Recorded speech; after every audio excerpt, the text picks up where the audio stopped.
Good morning बच्चे। लगता है एक्साइटेड नहीं हो। Good morning children. ठंड लग रहा है? ठंड लग रहा है? चलिए, तो कुछ चीजें हैं जो आपके माइंड में हमेशा रहना चाहिए। आप लोग इतना हॉस्टल में आए हो, माता पिता से दूर हो, ठंडी में आ खड़े हो, ये माइंड हमेशा होना चाहिए। किस लिए? पढ़ने के लिए। किसके लिए? कुछ सीखने के लिए, कुछ जिंदगी में कुछ अच्छा करने के लिए, जिंदगी में कुछ अच्छा करने के लिए। ये माइंड में हमेशा आप लोगों को होना चाहिए। ठीक है बाबू? माता पिता आपको भेजे हैं अच्छा बनने के लिए। क्या बनने के लिए? अच्छा बनने के लिए। तो the only way to success कहा गया है ना, the only way to success. सफल होने का मात्र 3 उपाय बताया गया है। क्या बताया गया है? 3 उपाय। क्या क्या है? क्या क्या है? तो उसमें बताया है कि डिसिप्लिन क्या है? डिसिप्लिन क्या है बेटा? उसको डिसिप्लिन, अनुशासन। क्या बोलते हैं उसको? अनुशासन का मतलब होता है बाबू अपना काम समय से करना। अपना काम समय से करना। टाइम फिक्स है ना कि आपको 4 बजे उठ जाना है, 6 बजे वॉकिंग के लिए निकलना है ना जी? अमित सुन नहीं रहा है। अभी बहुत बच्चे छुट्टी मना रहे हैं, हॉस्टल के बहुत बच्चे नहीं आए हैं। अभी नहीं आए ना? नहीं, उनके पास अनुशासन नहीं है। तो जो अनुशासन का पालन नहीं करेगा वो जिंदगी में कुछ नहीं कर पाएगा। ध्यान देना, अनुशासन मतलब अपने काम समय से करना, बड़ों की बात मानना, टीचर की बात मानना, है ना जी? उसको अनुशासन बोलते हैं। क्या बोलते हैं? और दूसरा हो गया पेशेंस। क्या हो गया? पेशेंस का मतलब होता है धैर्य। क्या होता है? धैर्य का मतलब ये होता है कि आप सोचो एक दिन में सब मैथ आ जाए, हमको रीजनिंग आ जाए, जीके आ जाए, जीएस आ जाए, आ जाएगा क्या? नहीं आएगा ना? तो धैर्य रखना है। यदि कुछ चीज समझ में नहीं आ रहा है तो समझ में आ जाएगा। समझ में धीरे धीरे आएगा। कैसे आएगा? एक दिन में नहीं आएगा, एक दिन में, लेकिन एक दिन ऐसा आएगा कि एक दिन समझ में आ जाएगा। एक दिन समझ में। तो धैर्य बनाए रखिए। क्या रखिए? हाँ, डेली हम लोग आते हैं। क्यों? क्योंकि स्वास्थ्य बढ़िया करने के लिए। स्वास्थ्य, हम लोग का शरीर अच्छा रहे, शरीर टनाटन रहे। टनाटन कैसे रहेगा? एक दिन दौड़ने से होगा? एक दिन मॉर्निंग वॉक से होगा? नहीं, आप डेली करेंगे तो आप डेली करेंगे तब पर्याप्त मिलेगा। अभी महाकुंभ लगा ना प्रयागराज, इलाहाबाद लगा है ना प्रयागराज। पहले नाम इलाहाबाद था, अब नाम क्या हो गया है? प्रयागराज। तो मैं वहां गया था 12-13 2 दिन था वहां पे। 13 को स्नान भी किया। तो पता है क्या देखा?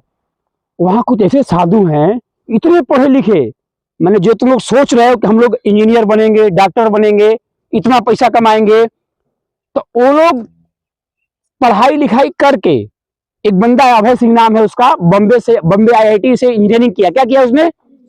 किसका इंजीनियर? जहाज कैसे बनाया जाता है, जहाज कैसे, इसने उसका पढ़ाई किया। समझ रहे हो?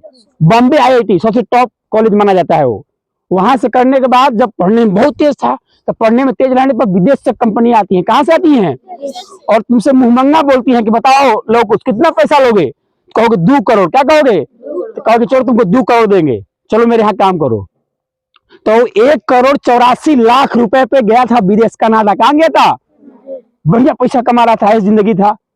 लेकिन वो बंदा वहां से छोड़कर देहरादून आया, फिर जाकर प्रयागराज में कहा है आधार कार्ड एटीएम सब फेंक फाक दिया, ऐसी गंगा किनारे बैठकर मतलब साधना कर रहा है। हरे कृष्णा हरे राम ओम नमः शिवाय हर हर महादेव कर रहा है ना? समझ रहे हो? और एक दूसरा बंदा मैं देखा, दूसरा मतलब बहुत पढ़ा लिखा, मैं उससे बात भी किया। वो बोला मैं 12 साल से तपस्या कर रहा हूँ। क्या कर रहा हूँ? कितना साल से? 12 साल से। क्यों? तो अभी दीक्षा, हमको गुरु दीक्षा नहीं दिए। सीखिए और करिए, गंदा चीज मत खाइए। यह पेट के अंदर गोलगप्पा है ना, बर्गर, चाउमीन, पिज्जा, ये सब जहर है। क्या है? मीठा जहर। कैसा है? खाते तो बहुत अच्छा लगता है, मीठा लगता है ना, लेकिन ये जहर है। क्या है? लॉन्ग टाइम में आपको नुकसान करेगा। किडनी फेल होगा, है ना, कुछ रोग हो जाएगा। क्या हो जाएगा? आपका जो उम्र 100 साल है, 70 साल है, 50 साल 60 साल में निपट जाएंगे, मर जाएंगे। क्या करेंगे? इसलिए ये सब नहीं खाना। इसके बदले में चना खाइए, भुजा हुआ चना खाइए, है ना, फल खाइए, सेव खाइए, ड्राई फ्रूट्स खाइए, काजू किशमिश बादाम खाइए, है ना, दूध पीजिए। अरे समझ में आ रहा है कि नहीं आ रहा है भाई? आ रहा है समझ में? तो आप यही सीखने के लिए यहाँ आए हो। ठीक है, तो चलो अब प्रेयर करते हैं, है ना। प्रेयर नहीं, कुछ सिखाते हैं आप लोगों को। मैंने आपको बताया था कल, नेवर लाई टू योरसेल्फ। इसका हिंदी कौन बताएगा? हिंदी कौन सबको पता होना चाहिए भाई, सबको पता होना चाहिए। तुमको नहीं पता? तुमको नहीं पता? क्या मतलब इसका? अपने आप से झूठ मत बोलो। अपने आप से कभी झूठ मत बोलो। हाँ जी, अपने आप से कभी झूठ अपने आप से झूठ नहीं बोलने का मतलब क्या? जैसे तुमने वादा किया कि सर मैं कल 4 बजे जग जाऊंगा और ये चीज याद कर लूंगा। आपने वादा किया, क्या किया? और वादा किया सर मैंने गोलगप्पा नहीं खाऊंगा, गोलगप्पा छोड़ दिया मैं। और अपने वादा किया अपने आप से मैं नहीं खाऊंगा, और फिर दूसरे दिन आप खा रहे हैं, तो आपने झूठ बोला। किसके साथ? अपने साथ। किसके साथ? अपने साथ। समझ रहे हो बाबू? नहीं समझ आ रहा है तो नेवर लाई टू योरसेल्फ, अपने आप से कभी झूठ मत बोलो। और दूसरी बात, अब थोड़ा जीके की बात कर लेते हैं। भारत में कुल कितने राज्य हैं? 2800 में सबसे बड़ा जनसंख्या में छोटा कौन है? और क्षेत्रफल में छोटा कौन है? बहुत सुंदर। केंद्र शासित प्रदेश कुल कितने हैं? 8। इनमें सबसे बड़ा कौन है क्षेत्रफल में? जम्मू कश्मीर। कौन है? और सबसे छोटा कौन है? बहुत सुंदर, क्लियर है। भारत के प्रथम रेल मंत्री कौन थे? लाल बहादुर शास्त्री। उनका जन्मदिन कब मनाया जाता है? 2 अक्टूबर। बहुत बढ़िया, देखो पूरा याद है। 2 अक्टूबर 1904 याद हो रहा है? ठीक है, थैंक्स अ लॉट। ठीक है, अब गेट रेडी फॉर किसके लिए? किसके लिए? प्रेरणा बाबू इधर। और मैं क्या बोलता हूं, देखो दूसरे के बात पे ध्यान नहीं देना है, दूसरों के बात पे ध्यान नहीं देना है। कौन क्या कर रहा है नहीं कर रहा है, जैसे